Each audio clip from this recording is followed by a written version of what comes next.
Hi అండి అందరికీ. చల్లచారు ఎలా చేస్తానంటే ఈ గ్లాస్తో హాఫ్ గ్లాస్ పెరుగు తీసుకొని 1.5 గ్లాస్ అయితే వాటర్ అయితే వేసుకొని ఇలా ఉండలు లేకుండా కలుపుతుంటే ఉప్పు అయితే వేసుకొని మీ ఇంట్లో చల్ల కవచం ఉంటే దాంతో లేదంటే ఇలా షేక్ అయితే చేసుకోవాలి.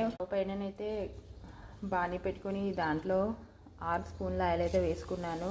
ఆయిల్ వేడెక్కిన తర్వాత పోపు దినుసులు అయితే వేసుకుంటున్నా.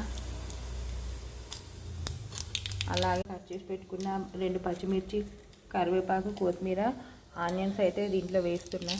వేసిన తర్వాత ఇది కొంచెం గోలేంత వరకు అయితే ఇలా మాడిపోకుండా కలుపుకోవాలి.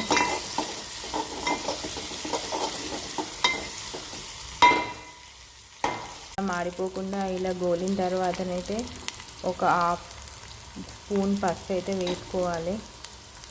కాకుండా ఇలా కొంచెం అన్నా వేసుకోవాలి. పసుపు మీ ఇష్టం ఉంటే వేసుకోవచ్చు, లేకపోతే లేదు.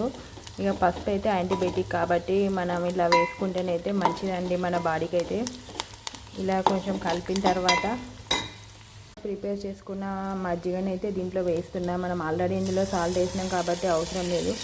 ఇది వేసిన తర్వాత వెంటనే స్టవ్ ఆఫ్ చేస్తే సరిపోతుంది. ఇంతే అండి, సింపుల్గా మనము అప్పటికప్పుడు చేసుకుని మజ్జిగ చారు అయితే రెడీ అయిపోయింది. మీరు ఎలా చేస్తారో కూడా కామెంట్ బాక్స్లో కామెంట్ చేయండి. నా వీడియో నచ్చితే లైక్ చేయండి, షేర్ చేయండి, సబ్స్క్రైబ్ చేసుకోండి. బాయ్.